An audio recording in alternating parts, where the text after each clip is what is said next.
Hi guys, it's Rebecca. So today I'm going to be talking about all of the classics that I want to read in 2024.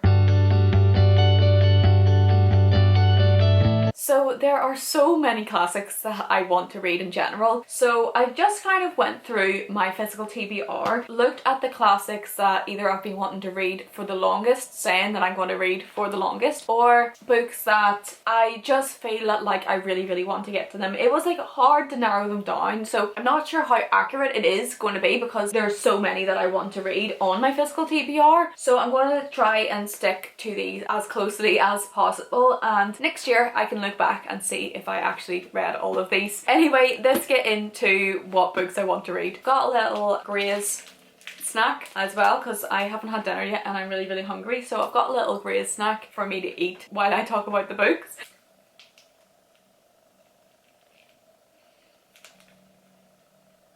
The first book on my list of classics to read this year is The Woodlanders by Thomas Hardy. This has been on my physical TBR for, I genuinely think, like 4 years now. I have never read a Thomas Hardy book, which I genuinely feel ashamed about at this point. I can't say that I love to read classics and have never read anything by Thomas Hardy. Like, I'm just ashamed. He is meant to be an amazing writer. Tess the D'Urbervilles is meant to be one of the most heartbreaking books of like all time. This just happens to be the one that I have with me in England. A lot of my books are in my family's house in Belfast, so I have like Tess the D'Urbervilles, Jude the Obscure, a few other Thomas Hardy books, Far From the Madding Crowd I think as well. This novel follows the main character Grace Melbury, who is returning to a little village called Little Hintock after going to an exclusive girls' school away, and she has aspirations, and her father also has aspirations that she's going to marry a rich man, but it turns out that this man who she has her eye on also is after this widow who lives near him. It just like follows that. That's all that it says on the back, and I'm not really sure about anything more than that, but it does say that it's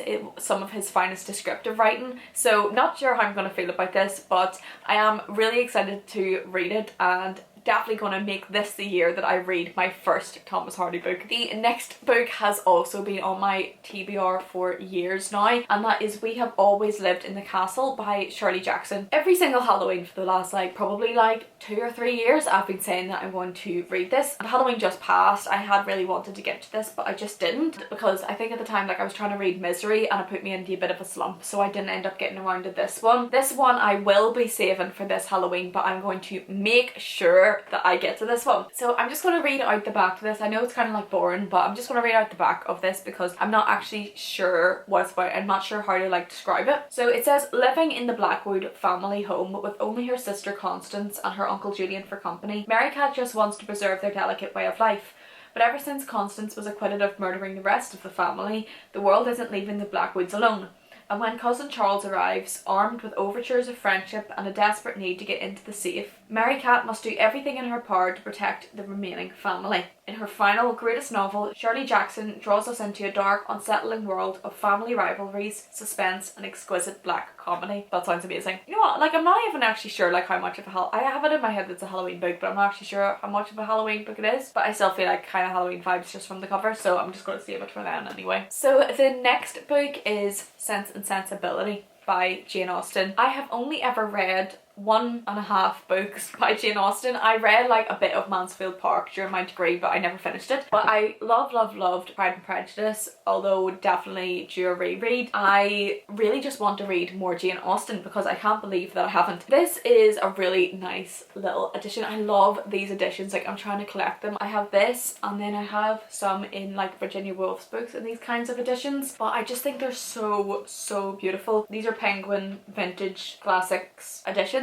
and I think that they are just so pretty. I'll read out the synopsis that is in the front of the book because it's really short. It just sounds so good. Eleanor is as prudent as her sister Marianne is impetuous. Each must learn from the other after they are forced by their father's death to leave their home and enter into the contests of polite society. The charms of unsuitable men and the schemes of rival ladies mean that their paths to success are fraught with disappointment, but together they attempt to find a way at happiness. That sounds amazing. I am so excited to read this. This one definitely gives me more like summer, spring vibes, so I'll definitely be reading this as soon as possible. So the next book that I really want to read is A Room of One's Own by Virginia Woolf. These are more of these vintage classics editions and I love them so much. I'm trying to get all of Virginia Woolf's books in these editions. This is essentially a collection of 2 books, and the first one is on feminism, A Room of One's Own, and then the second one is 3 Guineas, which is apparently about the comparison between the tyrannous hypocrisy of the Victorian patriarchal system and the evils of fascism. It's very different than like what I would usually read, but because it's Virginia Woolf, I want to read it, so this is definitely on my list. The next one that I want to read I choked on a note.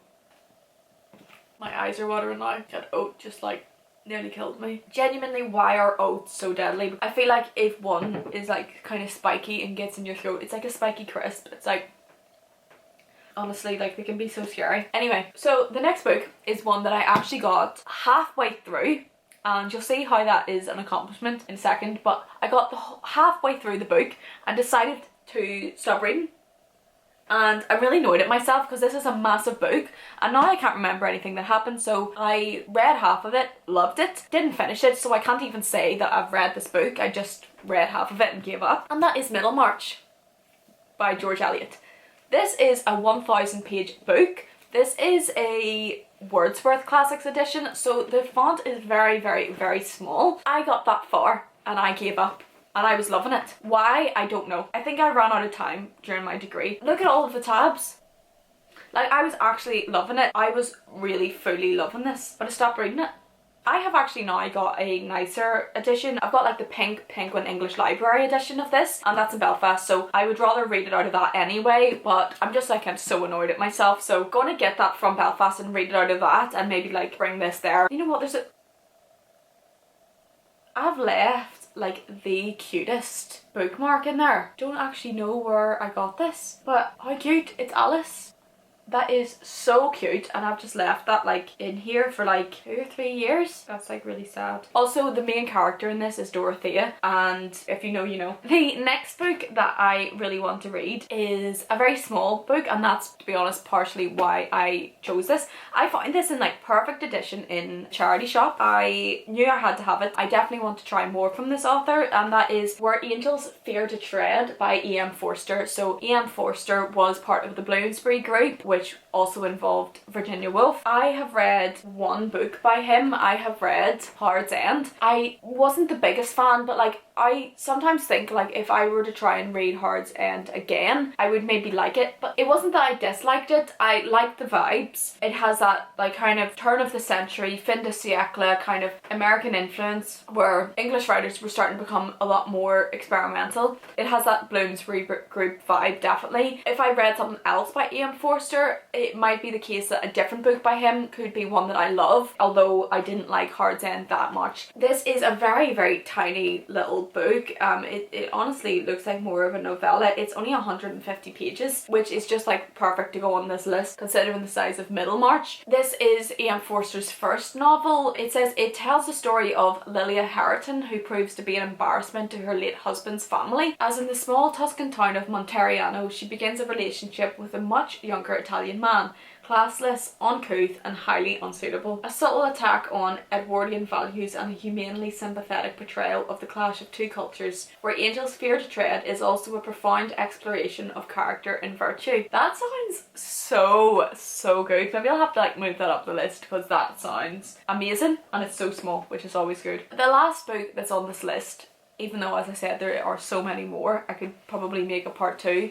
I could probably make a video in general of classics I want to read, but that would go on for a million years. But the next book I decided to put on this list is Orlando by Virginia Woolf. I did think, am I really going to put 2 Virginia Woolf books on my TBR for 2024? But then I thought, you know what? 2024 can be my Virginia Woolf year because I just really want to read it. This one is meant to actually be kind of loosely based on Virginia Woolf's relationship with Vita Sackville West. Virginia Woolf was married. She was married to Leonard Woolf, but she did have a romantic relationship with her friend Vita Sackville West. So it is apparent that Virginia Woolf did have like female-female romantic relationships, which is so interesting and really interesting at the time as well. Interesting because she was married to Leonard Woolf. There are letters, love letters between Virginia and Vita. You can read those. I follow an Instagram page where they update me every day, so on the exact date that it is today, it will give a letter between Virginia Woolf and Vita Sackville West, or just a general letter that Virginia wrote. This book is meant to be